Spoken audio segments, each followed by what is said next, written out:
quando você fala de afastamento do homem-natureza, eu digo, bom, o afastamento do homem-natureza é um processo, por assim dizer, natural.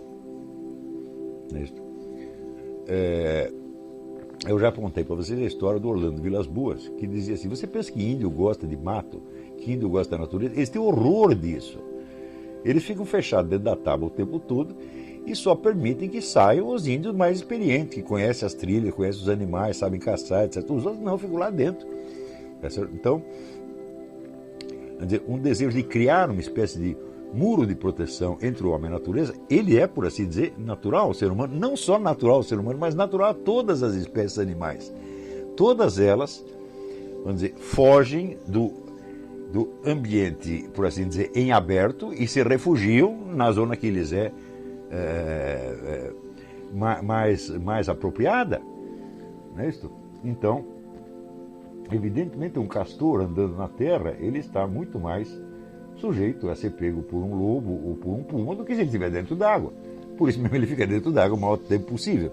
É como dizer, então você está rejeitando a natureza, você odeia a floresta da qual você vive. Né? Quer dizer, muito desse discurso ecológico é uma distorção mental baseada na ignorância desse fato fundamental.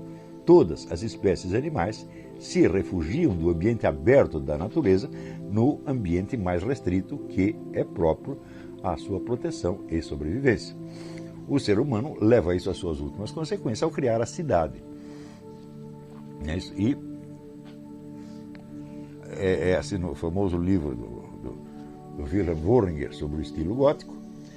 Não, o livro Emoção e Abstração, um livro maravilhoso.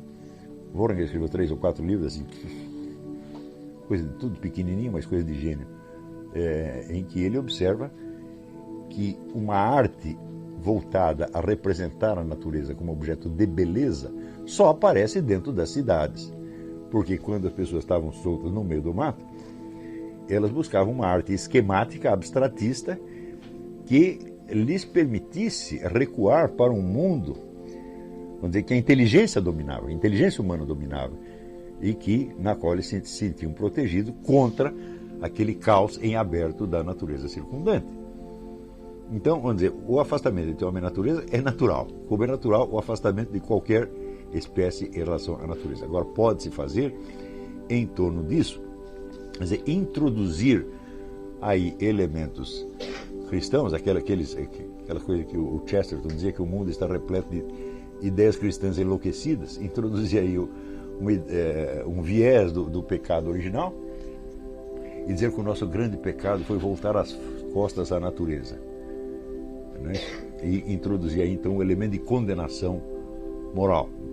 É evidente que a criação da cidade, o crescimento da cidade, você vê que Roma acho que nunca passou de 1 milhão de habitantes. Hoje em dia, qualquer cidade do terceiro, um capital do terceiro mundo tem 20, 30, 40 milhões de habitantes. Aquilo vira evidentemente um formigueiro. E de modo que o ambiente social pesa sobre os indivíduos de uma maneira infinitamente mais presente, mais grave e mais coercitiva do que a natureza. Não é isso? Então forma-se uma espécie de uma segunda camada entre o homem e a natureza, tem uma camada social que pesa formidavelmente. E ao longo do tempo as pessoas podem tomar esse ambiente como se ele fosse, vamos dizer, a condição humana geral e universal.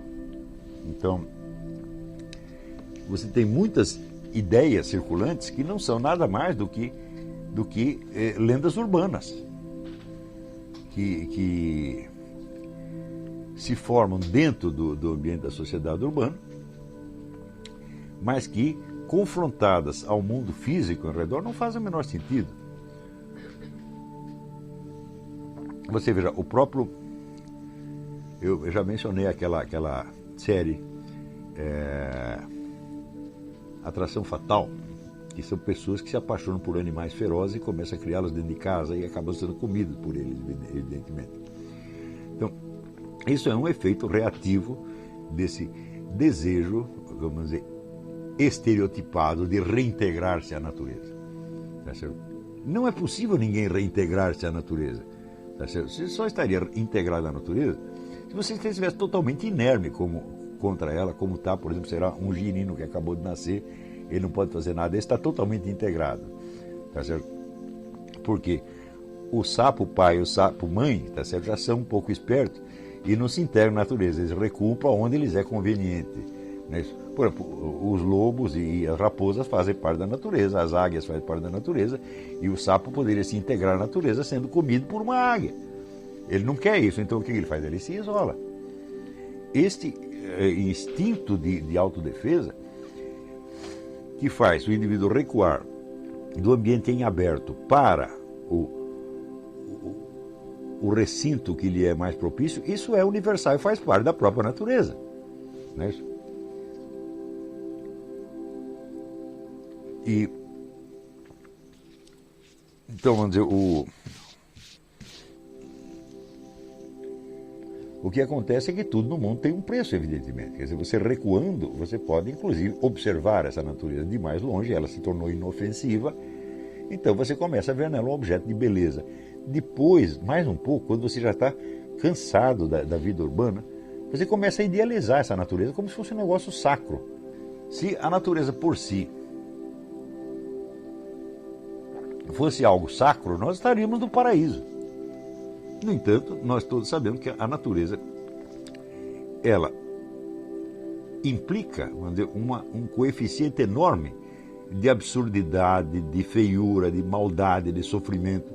Todo mundo sabe disso, mas vista a distância, desde um edifício de Nova York, repleto de socialites, a natureza adquire um tom encantatório e os bichos começam a aparecer como se fossem anjos. Os jacarés são pessoas tão amáveis, né? Os ursos são tão gentis, né? Vamos comprá-los, trazê-los para casa, afagá-los e defendê-los dos malvados homens que os matam. Né? Então é claro que isso é um processo de infantilização que resulta, vamos dizer, do crescimento excessivo. Ninguém pode negar que as cidades, as grandes metrópoles cresceram excessivamente, elas passaram do limite. Eu creio, vamos dizer, que o limite da população saudável para cada cidade seria 1 milhão, não mais do que isso. Então, na medida que vai aumentando, bom, vocês vão para lá e criam outra cidade. Pô. Mas se começa a empilhar tudo no mesmo lugar, né, e